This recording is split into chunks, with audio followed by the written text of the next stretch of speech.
त्यांमध्ये महाल परिसरामधल्या म्हणजे टिळकुटा टू महाल या परिसरामध्ये तिथले लोक कारण ही मिश्रित वस्ती आहे ही, जर तुम्ही बघितलं तर. आणि ते एक दुसऱ्याचे समोरासमोर ज्या वेळेस आले, कारण तुम्ही बघा हे एकदम नॅरो लेन्स आहे, तर हे संकरित गली आहे, तर ते असं तुम्ही म्हणू शकतात. परंतु असं काही नाही आहे की जाणूनबुजून हे करून हे आले. सर किती कर्मचारी जखमी जखमीचा आकडा अजून आम्हाला मिळाला. 3-4 लोक जे आहेत त्यांना किरकोळ मार लागलेली आहे आणि जे सध्या अजूनही ते कामावर आहे. सर एक महत्त्वाचा प्रश्न, दुपारी जे आंदोलन झालं होतं त्याच्यानंतरही एक तणाव छोटासा झाला होता, मात्र पोलिसांनी समजूत घातली होती, त्याच्यानंतर शांतता झाली होती. संध्याकाळी पुन्हा काय झालं? कारण हे जे काही लोक जे जमा झाले होते नमाजसाठी, जे परत जमा झाले इथे नमाजनंतर, आणि काही जे समोरचे हिंदू लोक आहेत तेही तिथे होते, कारण भरपूर गर्दी इथे असतात. आणि ते असं मी ज्यावेळी मला सांगण्यात आलेलं आहे की समोर आले ते वेगवेगळे म्हणजे डिस्टन्सवर होते, परंतु समोरासमोर होते. तर ते असं एक आम्हाला दिसतंय. आणि ती पुढची आव्हान शांत. मी सर्वांना आवाहन करतोय की पोलीस आहे, हजर आहे, आणि कोणीही कायदा हातात घेऊ नये. ज्यांनी घेतले त्याच्यावर आम्ही कारवाई करतोय. भरपूर मोठी संख्यामध्ये आपण लोकांना अरेस्ट केलेलं आहे. आणि तसेच कोणी अफवावर विश्वास ठेवू नये. कोणी जर अफवा पसरवली तर त्याच्यावर एकदा आम्ही कारवाई करणार आहे. आमची सायबर टीम्स आहेत आणि ते एक याच्यावर बघत आहे कोणते ग्रुपमध्ये काय काय टाकतो आहे. तर असे काही दिसले तर त्यांना आम्ही सोडणार. किती लोक ताब्यात घेतले? ताब्यात जवळपास आत्तापर्यंत जे माझ्याकडे आकडा आहे ते 10 ते 15 लोक आहे. परंतु जे अजून किती झालेले ते सध्या मी सांगू नाही शकणार, परंतु ती कारवाई सध्या चालू आहे. सर बाहेरचे काही तरुण होते, या स्थानिक तरुणांशिवाय हे नाकारता येत नाही सध्याची स्थिती पाहता. जसं मी सांगितलं की शहरामधलेच आहे ते आम्हाला दिसलेले आहे, ते आम्ही ताब्यात घेतले. सर अतिरिक्त कुमक बनवण्यात आले पोलिस जी आमच्याकडे एक SRPची कंपनी होती, तसेच इतर 3 कंपन्या आहेत सध्या आमच्याकडे.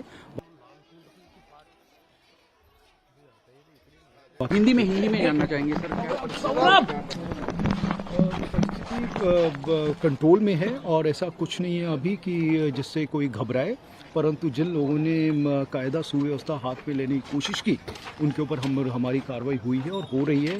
जो लोग इसमें इन्वॉल्व हैं उनकी फोटोग्राफ्स हैं, वीडियोस हैं, और उसके अलावा जो हमारा कमांड कंट्रोल सेंटर है उसमें भी हम लोग हिंदी ती सध्या नियंत्रणात असल्याची माहिती पोलिसांकडून दिली जाते. पोलिसांनी कोम्बिंग ऑपरेशन राबवायला सुरुवात केली आणि आतापर्यंत 40 ते 45 जणांना पोलिसांनी ताब्यात घेतल्याचं, त्यांची धरपकड केल्याची माहिती मिळते.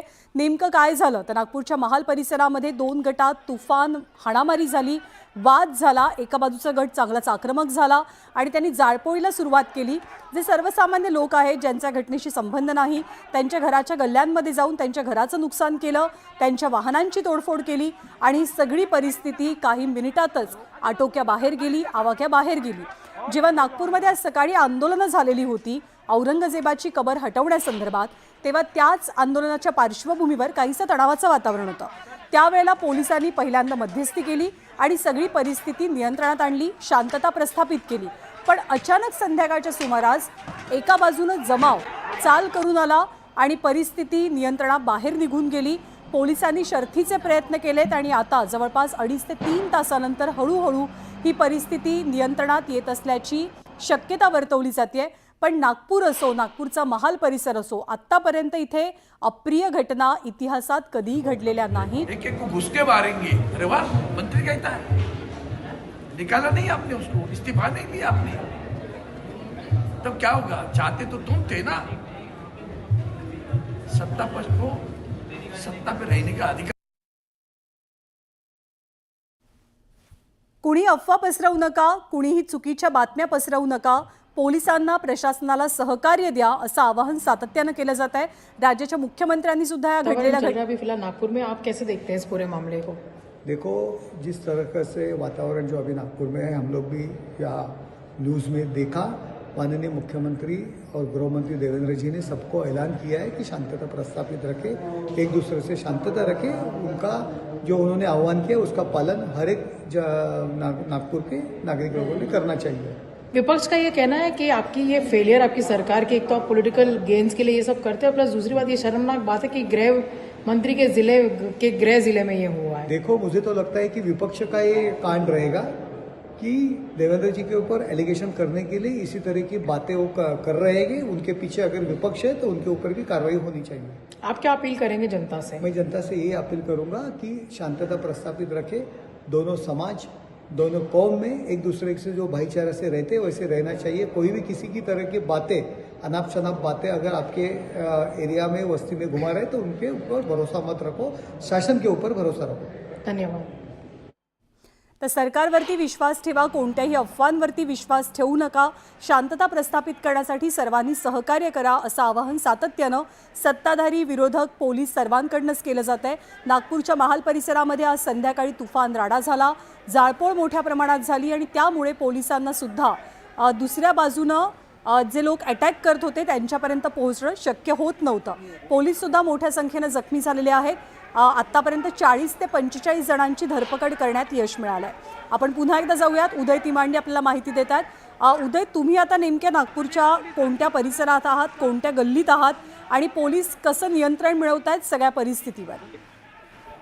ज्ञानता ज्या ठिकाणी सकाळी सगळं आंदोलन झालं होतं त्या शिवाजी पुतळ्यापासून साधारणतः अर्धा किलोमीटर समोरचा हा गंजीपेठ भाग आहे आणि या भागातूनच जे आहे ते मोठ्या प्रमाणात तरुणांचे टोळके जे आहेत ते बाहेर निघाले होते आणि पोलिसांवर जी आहे ती दगडफेक केली जात होती।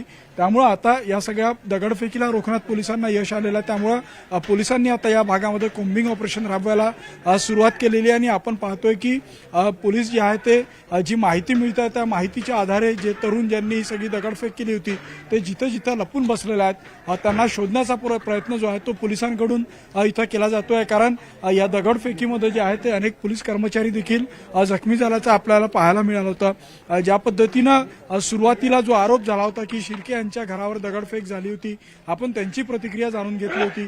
त्यांचं म्हणणं होतं की हा सुनियोजित कट होता, त्यांनी ठरवून जे आहे ते घरं टार्गेट केले होते आणि जवळपास 200च्या संख्येनं हे सगळे तरुण जे आहे ते एकत्रित झाले होते आणि घरात कोण आहे, ज्येष्ठ नागरिक आहेत का, महिला आहेत का यांचा विचार न करता जी आहे ती घरांवर जी आहे ती दगडफेक करण्यात आली होती। पेट्रोल बॉम्बच्या साह्यानं जी आहे ती ही सगळी जाळपोळ करण्यात आली होती असा गंभीर आरोप जो आहे तो ज्यांच्या घराची तोडफोड झाली त्यांनी केला होता। आता त्या दृष्टीने देखील जे आहे ते पोलिसांनी तपासाला सुरुवात केलेली आहे। या सगळ्या परिसरातले सीसीटीव्ही पोलिसांकडून ताब्यात घेण्यात आलेला आपण पाहतोय की ॲम्ब्युलन्स इथं मागविण्यात आलेली आहे। या सगळ्या घटनेमुळं या सगळ्या परिसरामध्ये कोणीतरी इमर्जन्सी कोणाला तरी मदतीची गरज असेल आणि त्यासाठी ॲम्ब्युलन्स जी आहे ती या भागामध्ये मागविण्यात आलेली आहेत आणि या ॲम्ब्युलन्सला रस्ता मोकळा पोलिसांकडून करून दिला जातोय। मात्र याच परिसरातून जी आहे ती मोठ्या प्रमाणात ही सगळी दगडफेक झाली होती। इथूनच जे आहे ते जे बांधकाम चालू होतं त्या बांधकाम साहित्याचा वापर जो आहे तो त्या विटांचा वापर करून या सगळ्या भागामध्ये करण्यात आली होती। हे पुरावे देखील आपल्याला या सगळ्या गल्लींमध्ये पाहायला मिळतात। त्यामुळे नागपूरची कायदा व्यवस्था अडचणीत आणणाऱ्या या टोळक्यांना जे आहे ते पोलिसांकडून आता ताब्यात घ्यायला जी आहे ती सुरुवात झालेली आहे। आत्ताच आपण पोलीस आयुक्तांकडून माहिती घेतली होती, त्यांनी सांगितलेलं आहे की साधारणतः 15 ते 20 तरुणांना जे आहे ते पोलिसांनी आतापर्यंत ताब्यात घेतलेलं आहे। नागपूर पोलिसांचं पथक असेल, QRT असेल किंवा SRPFची एक तुकडी जी आहे ती तैनात केलेली आहे। आपण पाहतोय की पोलीस कर्मचारी जे आहेत ते अश्रुधुराच्या कांड्या घेऊन सामोर जात आहे, कारण काही तरुणांचे टोळके या परिसरामध्ये लपले असल्याची शक्यता जी आहे ती आहे आणि पोलिसांना त्या संदर्भात माहिती मिळालेली आहे। त्यामुळे त्या टोळक्यांना शोधण्यासाठी जे आहे ते पोलिसांकडून आता या गल्लीमध्ये म्हणजे वेगवेगळ्या गल्लीमध्ये जे आहे ते सगळं कॉम्बिंग ऑपरेशन राबविण्यात येत आहे। सुरुवातीला पोलीस मनात दगडफेक केली जात होती, त्यामुळे ही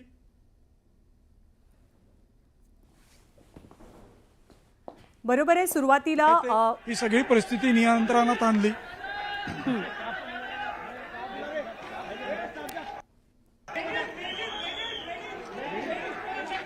सुरुवातीला पोलिसांना काहीसं अवघड गेलं, कारण दुसऱ्या बाजूनं मोठ्या प्रमाणात दगडफेक होत होती, जाळपोळ करण्यात आलेली होती, धुराचं साम्राज्य होतं, अनेक पोलीस कर्मचारी जखमी सुद्धा झालेले होते आणि इथे कन्स्ट्रक्शनचं काम चालू आहे। या गल्लीमध्ये एका पुलाचं सुद्धा एक पूल सुद्धा निर्माणाधीन आहे आणि त्याच कन्स्ट्रक्शन साईटवरच्या विटा असोत, दगड असोत, त्याच्याच माध्यमातून पोलिसांवरती हल्ला केला गेला। प्राथमिक माहिती जी भाजपचे आमदार प्रवीण दटके यांनी दिली, जे मध्य नागपूरचे आमदार आहेत, त्यांनी सांगितल्याप्रमाणे काही बाहेरचे लोक या परिसरात आलेले होते आणि त्या बाहेरच्या लोकांनी परिस्थिती बिघडवण्याचा किंवा अशांतता माजवण्याचा प्रयत्न केला। या गाड्या त्या लोकांच्या आहेत ज्यांच्या घराच्या गल्ल्यांमध्ये घुसून या सर्व लोकांनी तोडफोड केलेली आहे, दगडफेक केलेली आहे. सध्या पोलिसांनी कोम्बिंग ऑपरेशनला सुरुवात केली आहे आणि एका दृश्यांमध्ये हे लाईव्ह कोम्बिंग ऑपरेशन सुद्धा आपण पाहू शकतोय. उद्या तुमच्यापर्यंत जर का आवाज पोहोचत असेल तर एक घर दिसतंय ज्याच्या बाहेर मोठ्या संख्येनं पोलीस गोळा झालेत, जमा झालेत. काय घडतंय तिकडे? अगदी खरं आहे. ज्या पद्धतीनं इथलं स्थानिक आमदार प्रवीण दटके यांना बाहेरचे काही तरुण इथं येऊन सुनियोजित पद्धतीनं हा कट रचल्याचा जो आहे तो आरोप केला होता, त्याची शहानिशा करायला आता पोलिसांनी सुरुवात केलेली आहे. या गांजीपेठ भागातल्या या गल्लीमध्ये म्हणजे इथल्या ज्या 3-4 गल्ली आहेत त्या अतिशय निमुळत्या आहेत आणि दाटीवाटीचा हा सगळा परिसर आहे. त्यामुळं जे हल्लेखोर होते त्यांना दगडफेक करून इथं लपायला सोयीची जागा होती, कारण निमुळत्या गल्ल्या आहेत त्यामुळे कुठल्याही गल्लीत त्यांना सहज लपणं शक्य होतं. त्यामुळे सुरुवातीला पोलिसांना या गल्ल्यांमध्ये शिरायला अडचण जात होती. मात्र या सगळ्या परिस्थितीवर नियंत्रण मिळवल्यानंतर आता आपण पाहतोय की काही संशयास्पद जे तरुण होते ज्यांनी ही सगळी दगडफेक केली त्यांना जे आहे ते पोलिसांनी जे आहे ते ताब्यात घ्यायला सुरुवात केलेली आहे. आतापर्यंत साधारणतः 15 ते 20 तरुणांना जे आहे ते ताब्यात घेतलं होतं. आणखी आता तरुणांना जे आहे ते पोलिसांकडून ताब्यात घेतलं जात आहे आणि पोलिसांना जी माहिती मिळते त्या माहितीनुसार या परिसरातल्या या 2-3 गल्ल्यांमध्ये जे आहेत ते या तरुणांचे टोळके इथं लपले होते आणि आता त्यांना हळूहळू ताब्यात घेण्याचं काम जे आहे ते पोलिसांकडून केलं जातं आहे. इथले नागरिक पोलिसांना सहकार्य करत नसल्याची स्थिती इथं आपल्याला पाहायला मिळतं, कारण हे कोम्बिंग ऑपरेशन आहे. पोलिसांनी आवाहन केलं होतं की ज्यांनी ही सगळी दगडफेक केली असेल त्याची माहिती पोलिसांना द्यावी, जेणेकरून जे यामध्ये दोषी नाही आहेत विनाकारण त्यांना शिक्षा होणार नाही. मात्र पोलिसांच्या आव्हानाला जे आहे ते इथं या नागरिकांकडून कुठलाही प्रतिसाद दिला जात नाही आहे. त्यामुळं पोलिसांना आता जबरदस्तीनं घरामध्ये शिरून जे आहे ते त्या दोषींना जे आहे ते बाहेर काढावं लागत आहे. खरं तर नागरिकांना या सगळ्या स्थितीमध्ये जे आहे ते सहकार्याची भावना ठेवली तर नक्कीच जे या सगळ्या घटनेसाठी दोषी आहेत त्यांना ताब्यात घेणं पोलिसांना शक्य होईल. नागपूर शहराची जी काही शांतता बिघडलेली आहे ती शांतता अबाधित राखणं जे आहे ते पोलिसांना शक्य होईल. मात्र तसं आव्हान जे आहे ते पोलिसांच्या याला मदतीला मिळत नाही आहे आणि आता आपण पाहतो की पोलिसांनी जे आहे जे संशयित होते त्यांना मोठ्या प्रमाणात ताब्यात घ्यायला जी आहे ती इथं सुरुवात केलेली आहे. बरोबर आहे. लाठ्याकाठ्यांचा प्रसाद पोलीस देतात आणि मोठ्या प्रमाणात कोम्बिंग ऑपरेशन राबवायला पोलिसांनी सुरुवात केली आहे. धरपकड आतापर्यंत 40 ते 45 जणांची करण्यात आल्याची माहिती पोलिसांकडनं देण्यात आलेली होती आणि जे जे दोषी आहेत ज्यांनी अस्थिरता माजवण्याचा प्रयत्न केला त्या सर्वांची धरपकड करून अर्थातच त्यांच्यावर कडक शासन केलं जाईल असं आश्वासन पोलीस सत्ताधारी सर्वांनी दिलेलं आहे. नागपूरच्या महाल परिसरात संध्याकाळी 8:15 दरम्यान ही घटना घडली, जेव्हा 2 गट आमने-सामने आले आणि एका बाजूनं जोरदार दगडफेकीला सुरुवात झाली. आज छत्रपती शिवाजी महाराज यांची जयंती आहे. त्या जयंतीच्या पार्श्वभूमीवर महाल परिसरात जो छत्रपती शिवरायांचा पुतळा आहे तिथे अनेक जण शिवरायांना वंदन करण्यासाठी येत असतात. सकाळच्या सुमारास औरंगजेबाच्या कबरीवरनं एक आंदोलन सुद्धा झालेलं होतं. तेव्हाही काहीसं तणावाचं वातावरण होतं, पण त्या परिस्थितीवरती पोलिसांनी नियंत्रण मिळवलं. पुन्हा एकदा उदयकडे जाऊया. उदय, बऱ्याच लोकांची धरपकड होतानाचं दृश्यात दिसतंय. ज्ञानदा, अगदी खरं आहे. मगांपर्यंत पोलीस आयुक्तांनी जो आकडा दिला होता त्या आकड्यानुसार 15 ते 20 जणांची जी आहे ती पोलिसांनी ताब्यात घेतलं होतं. मात्र आता आकडा हा मोठ्या प्रमाणात जो आहे तो वाढलेला आहे, कारण ज्या तरुणांनी ही सगळी दगडफेक केली होती, ज्या युवकांनी दगडफेक केली होती त्यांना आता हळूहळू पोलिसांकडून आयडेंटिफाय केलं जात आहे आणि ते ज्या भागात लपून बसलेलं आहे त्या गल्लींमधून थोडंसं थांबवते. उदय, गृहराज्यमंत्री योगेश कदम सध्या आपल्यासोबत आहेत. योगेश कदमजी, कशी आहे परिस्थिती? आपल्यापर्यंत काय इनपुट्स पोहोचलेले आहेत, काय माहिती मिळते?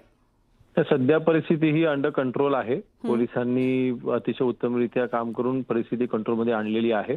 पोलीस आयुक्त सुद्धा तिथे ऑन फील्ड आहेत आणि सध्या तरी शांतता प्रस्थापित झालेली आहे आणि ज्यांनी कायदा हातात घेतला अर्थात त्या सगळ्यांवरती कारवाई तर होईलच, परंतु नक्कीच अशा पद्धतीच्या घटना ह्या नागपूरमध्ये होणं अपेक्षित नव्हतं. त्याची कारणं ही नक्कीच तपासांती ही समोर येतीलच, परंतु सध्या सोशल मीडियाच्या माध्यमातून किंवा अन्य कुठल्याही माध्यमातून अफवा स्प्रेड करायचा प्रयत्न होऊ शकतो. तर त्या बाबतीमध्ये जनतेने सतर्क राहावं, कुठल्याही अफवांवरती विश्वास ठेवू नये अशी विनंती मी आपल्या